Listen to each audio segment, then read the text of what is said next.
예수님, 오늘은 9월 27일 성 빈첸시오 드 폴 사제 기념일입니다. 오늘 교회는 가난하고 소외된 이들을 위하여 일생을 바친 빈첸시오 드 폴 신부를 기억합니다.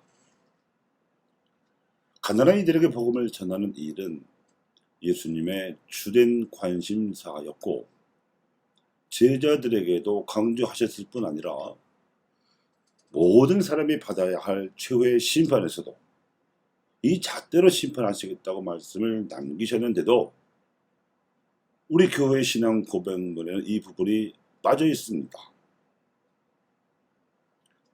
그 이유를 생각해 보면 이렇습니다.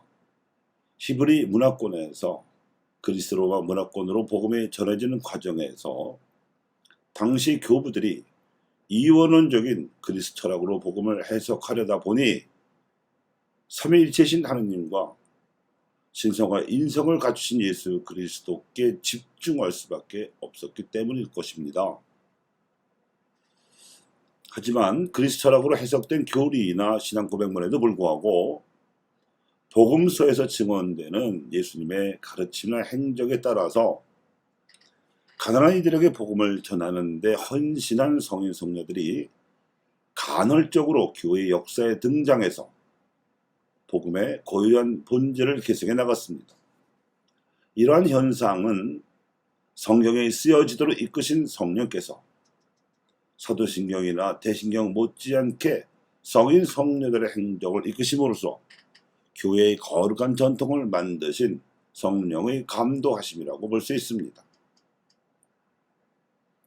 가난한 이들에게 전해지는 복음화의 신비야말로 예수님께서 메시아이심을 드러내는 결정적 징표이셨듯이 성인 성녀들의 행적으로 전해진 가난한 이들의 복음화야말로 교회가 메시아의 백성이요 그리스도의 몸임을 드러내는 결정적 징표입니다. 독서에서는 에즈라 사제의 기도를 들으셨습니다. 그의 기도에는 바빌론 유배와 귀환 사건을 바라보는 유다인들의 역사 해석이 담겨 있습니다. 그 해석에 의하면 바빌론 유배는 남북으로 갈라져 우상 숭배를 일삼으며 하느님의 뜻을 소홀히 했던 조상들의 죄로 말미암은 벌이라는 것입니다. 그리고 귀환과 성전 재건은 이제 조상들의 죄값을 치른 유다인들에게 베푸신 하느님의 자비라는 것입니다. 하지만 에즈라 시대에 시작된 이스라엘의 재건은 성전을 장악한 사두가이들의 전횡과 율법 해석을 독점한 바리사이들에 의해 가로막혀 있다가 예수님에 이르러 비로소 본격적으로 이루어졌습니다. 예수님께서 불러 모으신 12 제자는 이스라엘의 12지파를 대표하게 되었습니다. 혈통으로가 아니라 믿음으로 재건되는 참 이스라엘이 제자 공동체였습니다. 그 제자들이 여러 고을로 파견되면서 받은 명령은 하느님 나라를 선포하고 병자들을 고쳐주며 마귀를 쫓아내라는 것이었고 이 세 가지 위임을 실천하되 지팡이도 여행 보따리도 빵도 돈도 여벌 옷까지 지르지 않는 다시 말해 철저한 가난의 생활 양식으로 하라는 것이었습니다. 이러한 파견 윤리는 오늘날의 제자 공동체인 교회에도 그대로 적용되어야 합니다. 특히 하느님 나라를 위한 독신을 선택한 성직자들과 수도자들에게는 더욱 그렇습니다. 성직자나 수도자의 길에 들어서는 그 어떤 성소자도 성령의 이끄심을 받아 선택한 것입니다. 돈을 벌기 위해서라거나 세상에서 출세하기 위해서 또는 모종의 압력을 받아서 그 길에 들어서는 경우는 없습니다. 마찬가지로 예수님께서 당신을 따르려는 제자들에게 명령하신 파견 윤리 역시 성령의 이끄심에 따라 이루어져야 하고 또 이루어지고 있습니다. 제자의 명예와 보람은 파견 윤리에 대한 충실함에 달려 있습니다.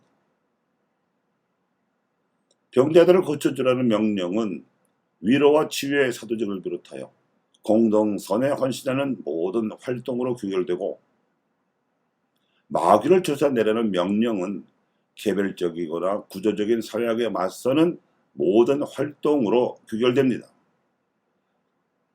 공동선에 헌신하고 사회의 악에 맞섬으로써 이룩되는 하느님 나라의 현실은 참 이스라엘로 선택된 교회의 모든 그리스도인들, 특히 성자와 수도자들이 평신도들과 함께 일으켜야 할 영적인 문명이며 역사와 사회를 이끄는 원동력입니다.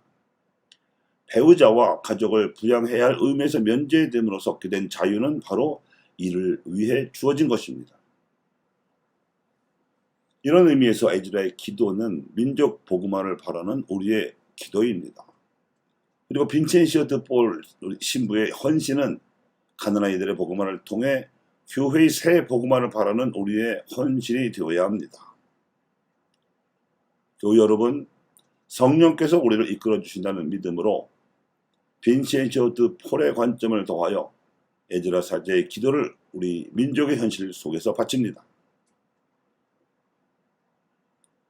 하느님, 저희 조상 때부터 이날까지 저희는 큰 잘못을 저지르며 살아왔습니다.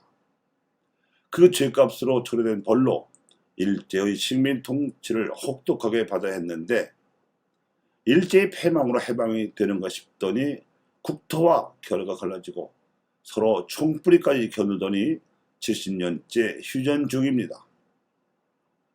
100년 박해의 죄악이 100년 고난을 초래하였습니다.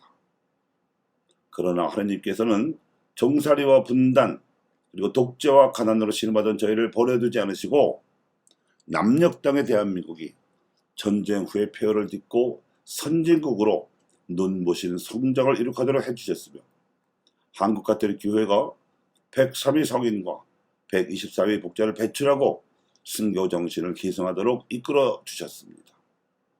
이제 저희는 갈라진 결의 화해와 통일은 물론 민족 복음화를 주님께서 이끌어 주시기를 바라며 이 땅은 물론 아시아의 가난한 이들에게 파견되어 복음을 전하는 희생을 봉헌하나이다. 저희의 간절한 기도를 들어주소서. 아멘.